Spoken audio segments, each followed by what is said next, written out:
자, 우리 오늘은 이번 시간에는 임진왜란이 끝나고 난 다음에 그 뒤에 관계가 되느냐, 바로 청나라와의 전쟁하는 호란에 관해서 한번 살펴보겠습니다. 전쟁이 끝나자 조선에서는 외란 후 복구 정책을 추진합니다. 먼저 광해군이 즉위합니다. 광해군은 북인들의 지지를 받아서 즉위를 하게 됩니다. 이 북인들은요, 외란 때에 영남 지방을 중심으로 의병 활동을 전개하던 그런 사람들이 바로 북인이었는데, 이들을 지지를 받아서 광해군이 선조가 죽고 난 다음에 왕위에 오르게 됩니다.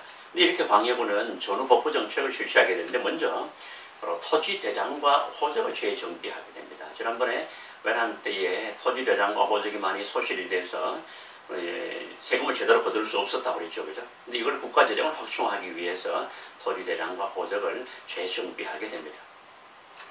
그리고 또 대동법을 실시합니다. 이거는 다음 단원에서 설명을 하겠습니다만은요, 이 지방의 특산물을 내는 이것을 쌀로 대신 내자고 합니다. 그런 정책이 바로 돼요. 그래서 일반 농민들에게, 토지가 없는 농민들에게 큰 혜택이 돌아가는 그런 대동법을 실시합니다. 그 다음에 또 국방력을 강화하기 위해서 성곽을 수리하는 등 여러 가지 정책을 실시를 하게 되고요. 그 다음에 기타 사고를 건축합니다. 임진왜란 때에 실록이 불타버렸다고 그랬죠. 그것을 실록을 다시 정비를 해가지고 이번에는 실록을 보관하는 창고를 저 산에다가 좀 더 보관하게 됩니다. 태백산, 정족산 이런 산에다가 사고를 지어서 이것을 실록을 보관하게 되고, 바로 동의보감을 또 완성하게 되고, 우리 잘 아는 것이죠. 그리고 또 임진왜란 때에 충신이라든가 연례를 추앙하면서 성리학적 사회 질서를 강화하기 위해서 많은 노력을 또 실시하게 됩니다.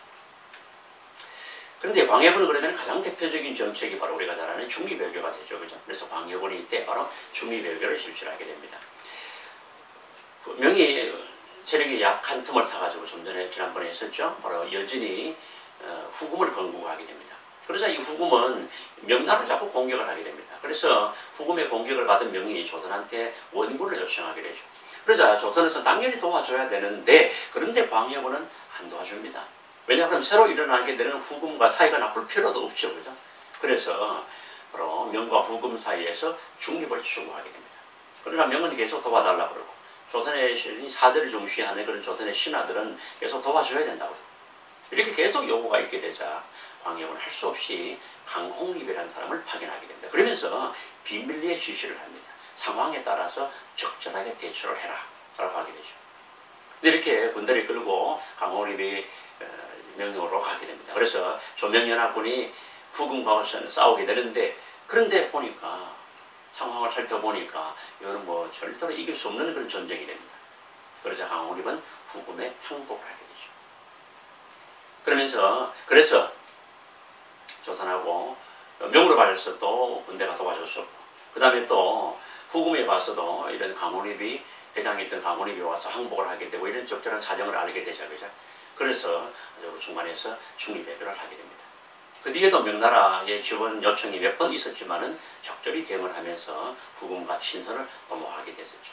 자, 그런데 이러한 광해군의 중립외교는요, 이 명분을 중시하는 서인들로 볼 때 이거는 굉장히 그런 좀 잘못된 정책이 됩니다, 그죠?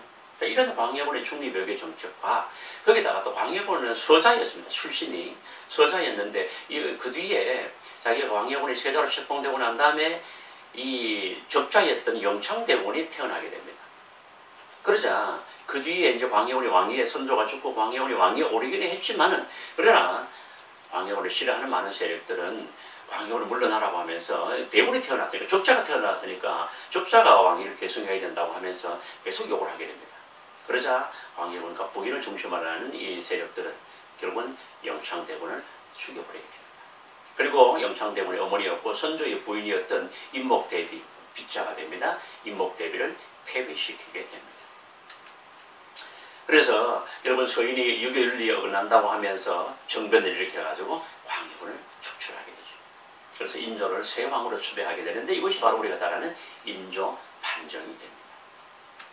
자, 이렇게 인조 반정을 일으키게 되자, 그러자 새롭게 집권한 서인들은 지금까지 광해군이 추진하던 친명, 친금, 중립외교 정책을 이걸 그냥 바꿔버리고 후금과의 관계를 단절하면서 친명, 배금 정책을 실시하게 됩니다. 그리고 그 무렵에 인조 반정에서 공을 세웠던 이활이라는 사람이 난 이후에 자기 상을 받아내기 너무 적어요. 그래서 여기에 불만을 품고 난을 일으킵니다. 많이 실압이 되긴 하지만은 그 잔당들이 후금으로 도망가가지고 인조 즉위의 부당성을 호소를 하게 됩니다. 자, 이런 상황이 전개가 되자 후금이 조선을 침입을 하게 됩니다. 침략을 하게 됩니다. 광해군을 보복한다는 명분으로 조선을 침략하게 되는데 이것이 바로 정묘호란입니다. 이렇게 후금이 침략하게 되자 인조는 강화도를 피신하게 되고 관군과 의병들이 열심히 싸우게 됩니다. 그러면서 저게 보급로를 차단하게 되자 그러자 후금도 안 되겠다고 해가지고 화의를 체결하게 되죠. 그러면 그때 이때 좀 형제 관계라는 것을 맺고 물러가게 됩니다. 그 뒤에 이 후금은 나라 이름을 청이라고 바꾸게 됩니다. 뿐만 아니라 지금까지 자기들이 임금을 왕이라고 했었는데 이때부터는 황제라고 칭하게 됩니다. 그 나라 이름을 청으로 바꾸고 이제는 황제라고 하게 되고 그러니까 이제는 조선하고는 격이 다르다는 얘기죠. 그러면서 조선에게 군신 관계를 요구를 합니다. 우리를 임금으로 섬기라 요구를 하게 되죠.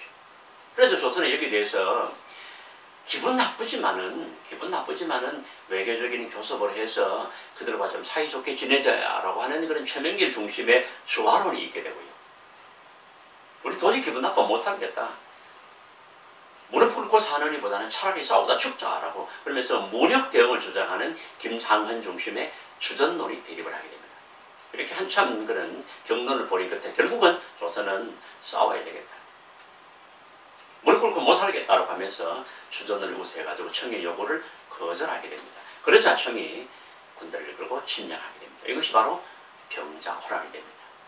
마찬가지 강화도로 피난가서 하려고 했는데 청나라 군대가 너무 빨리 쳐들어오는 바람에 강화도로 피난가지 못하고 결국은 서울 한양 아래에 있는 남한산성으로 피난하게 됩니다. 거기서 완강히 저항을 하긴 했지만은 청의 공격을 막지 못하고 결국은 조선과 청이 군신 관계를 체결하게 되는 강화를 맺게 됩니다. 이때에 인조가 남한산성에 나와가지고 청나라에게 이때 청나라 황제도 직접 조선 서울에 왔었습니다. 그래서 인조가 남한산성에 나와서 청나라의 황제에게 가서 무릎을 꿇고 사죄를 하게 됩니다. 그걸 기념하기 위해서 이 비석을 세웠죠. 이게 바로 삼전도비라고 합니다.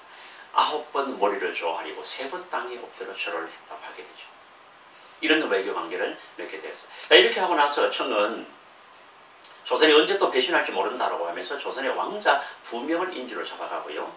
그 다음에 지난번에 주하가 아니고 척화, 싸우자라고 주전을 주장했던 그런 신하들을 인질로 잡아가게 됩니다. 자, 오늘 그러면서 또 청에 이때부터 조공을 실시하게 되고 여진을 오랑캐를 여기던 조선의 문화적 자부심에 큰 충격을 합니다. 지금까지 여진은 오랑캐라고 그래가지고 아주 그냥 무시하고 깔봤었는데 그런데 이때 우리가 조선이 여진에게 오히려 굴복을 하게 되고 조공을 바치게 되고 이렇게 하게 되자 문화적으로 자부심에 큰 충격을 받게 됐었죠.